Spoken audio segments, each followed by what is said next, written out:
Maxwell Burning, while former U.S. Women's Amateur Champion and the first woman to design golf courses, Marion Holland, will be honored posthumously.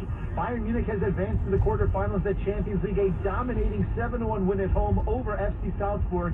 In a second leg, they win 8-2 aggregate. Robert Lewandowski with a first-half hat-trick. Thomas Muller contributing a second-half brace. Liverpool also advancing to the quarters, a 2-1 aggregate win over Inter Milan, despite losing 1-0 at Anfield to the Serie A side.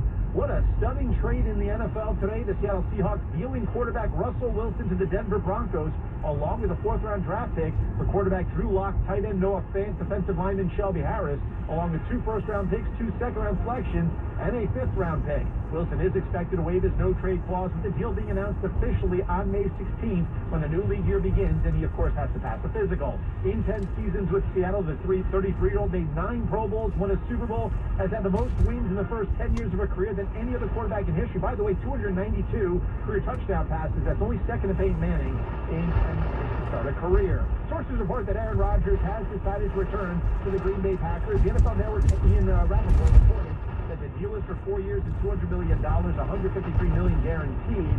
Rodgers is going back to Green Bay. Are not true. The contract would make him the highest-paid player in league history. They're also looking to lower his salary cap number for next year.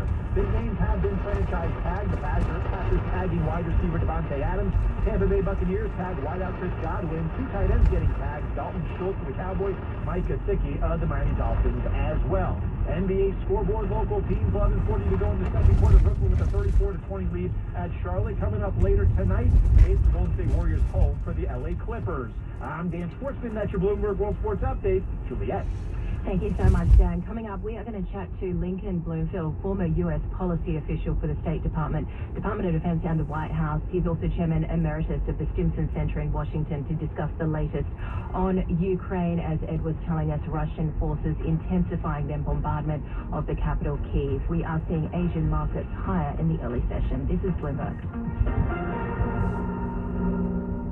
Breaking news first. The stakes have been raised even higher now in Russia's war with Ukraine. The U.S. has initiated a full-on ban on Russian oil and gas. Commodities are surging. Stocks are selling off around the world. The U.S. indirectly as well as directly trying to provide weapons to Ukraine. The desperate plight of people in Ukraine to try and escape. There's a pressure on President Biden to go further. For the latest headlines and the effect on the markets, stay with Bloomberg 1130, the Bloomberg Business app, and BloombergRadio.com. Today on Hey Culligan, soft water, cleaner environment. What do you say, Greg? Hey Culligan, are you saying if I have a Culligan high-efficiency water softener, I'm also helping the environment? It sounds like you're saying it, Greg, and yes, you are, because with the Culligan high-efficiency water softener, you'll use less detergent, soap, and harsh chemicals, and that's good for the planet. Now you're saying it. You bet I am, Greg. Soft water and a cleaner environment is a party on the way. Let us help you out with free in-home water tests from a local Culligan water expert at Culligan.com. The Audi Q5 represents everything we've learned from building one of the world's most progressive vehicles. With forward-thinking technology like standard rear cross traffic assist, this car was born to non-conform. The Audi Q5 is here. Progress is never blending in. Don't let someone else drive off in the Audi model you've always wanted. Visit your tri-state area Audi dealer to get behind the wheel of yours today, or visit AudiOffers.com for more information. Burden LLP Accountants and Advisors presents Industry Chat with Jeff Kovacs, partner and head of the Technology and Life Sciences practice. Software as a service, or SaaS companies, are transforming the enterprise software industry. To reach scale, it is critical to develop key metrics that provide insight into customer acquisition, churn, and lifetime value.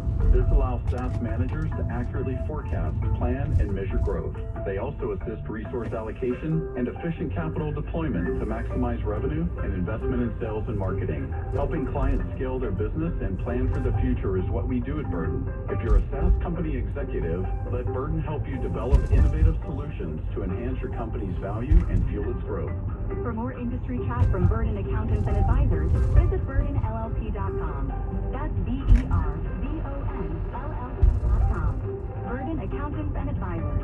We listen, we solve, we do. NJIT makes leaders in data science. From cloud computing and machine learning to data visualization and cybersecurity, NJIT graduates are driving innovation. They're launching startups and joining major enterprises to turn data into business solutions. One of only 35 polytechnic universities in the U.S., NJIT is preparing the next generation of analysts and data scientists. Learn more at njit.edu/data science. Dear Calvary Hospital, it was April at the height of the pandemic. I was alone caring for my dying mom. If I brought her to a hospital, I couldn't stay with her, and every doctor and nurse simply refused to come into our house. That is until Calvary Hospice came and rescued us. Nurse Kelly immediately assessed Mom and guided me through every step on bringing her back to being comfortable and pain-free, physically and mentally. She was accessible 24/7 as we FaceTimed day and night. I was never concerned about Mom's safety. 8 days later, Mom passed on with dignity and grace, thanks to an angel called Nurse Kelly. Sincerely, Angela Calvary. This is Frank Calamari, president of Calvary Hospital.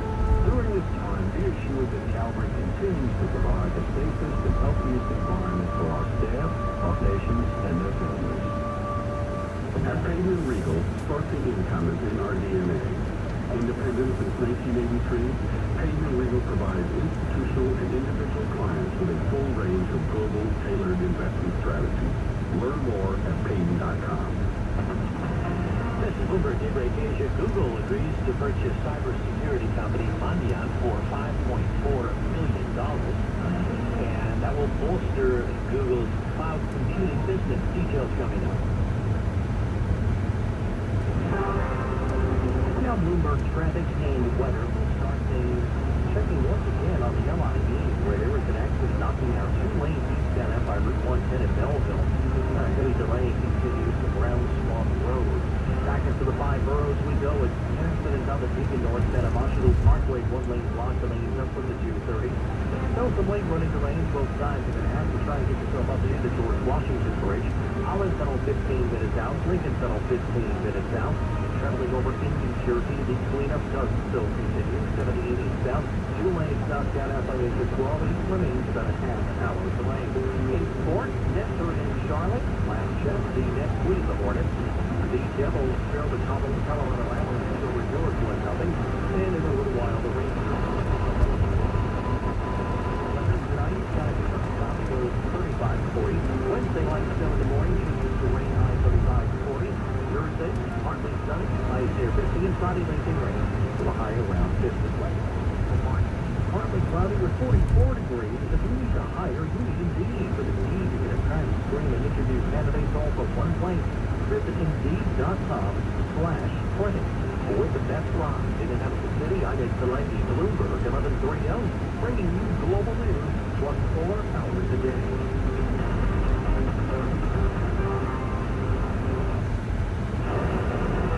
Market, headlines, and breaking news 24 hours a day at Bloomberg.com, the Bloomberg Business app, and at Bloomberg Quick Take. This is the Bloomberg Business Flash.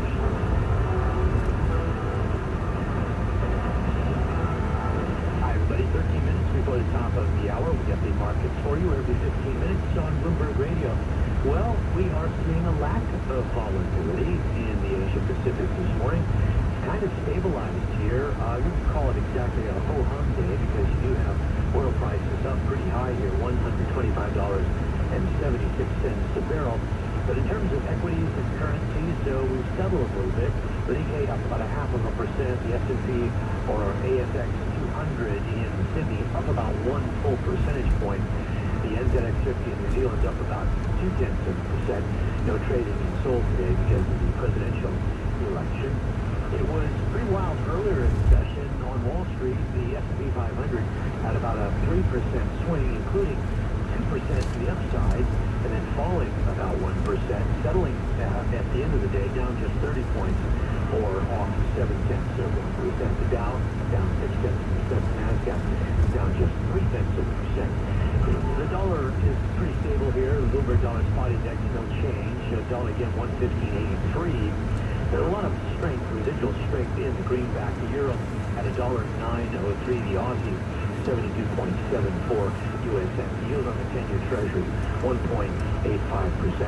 Just wanted to mention that Google story again because we haven't had a chance to talk too much about it. Google for $5.4 billion. So that's adding internet security products, and that will help bolster Google's cloud computing business as it takes on big rivals like Amazon Web Services and Microsoft. It's, by the way, Google's second biggest acquisition ever. And that is a Bloomberg Business Flash. Let's get the news with Ed Baxter in San Francisco. News deadline. Ed? All right, thank you, Brian. Russian forces have intensified their bombardment of Kiev. This is a U.S. top intelligence official saying that Vladimir Putin is embarrassed at his lack of success, so he will intensify the bombing with disregard to civilians. Ukrainian President Volodymyr Zelensky appearing remotely in front of the UK House of Commons to a full-on standing ovation. Sending MiG-29 fighter jets to Germany, what's seen as a precursor to them going to Ukraine. The U.S. Pentagon says it will support the efforts with funds and munitions. President Obama is saying the cost of gasoline in the U.S. will go up. The cost of, he says, protecting democracy. HKO1 is reporting that Hong Kong Chief Executive Carrie Lam will appear in today's virus update version. The entire population may move to April as the government focuses on the elderly death rate as the highest in the world. Pfizer will soon submit data to U.S. regulators on a fourth dose of the vaccine. India will resume scheduled international flights after 2 years, beginning from March 27th to end the air bubble arrangements. And cybersecurity firm Mandiant says that at least 6 U.S. state governments were hacked by a Chinese state-sponsored espionage campaign. It did not name the states, but says the Chinese government's position is consistent and its actions are clear. In San Francisco, I'm Ed Baxter. This is Bloomberg. All right, Brian. And, you know, one of the reasons that people are really nervous about the mass testing is at the moment, if you test positive, you just stay home and stay quiet. Don't tell the government because they'll sweep you off your feet and take you to one of the camps that are just woefully prepared. And if you do the mass testing, then all these positives will become known by the government. So it's something that people are hoping that doesn't actually happen. But you say postponed until perhaps April. That's from HKO1. So let's take a look at some of the stories that Ed has been doing and then get some papers' take on it. He's mentioned, for instance, that Xi Jinping and Olaf Scholz and Emmanuel Macron had a joint Zoom-type meeting. Well, in the South China Morning Post, they say that President Xi issued a warning to Scholz and Emmanuel Macron about sanctions on Russia, saying that the sanctions would drag down the world economy. There's no word on what he would, what the president would do if those countries didn't listen to him. But then you have the U.S. issuing a warning to China. This is in the New York Times. The Commerce Secretary Gina Raimondo saying that the U.S. could take what she called devastating action against Chinese companies if they defy U.S. sanctions on Russia.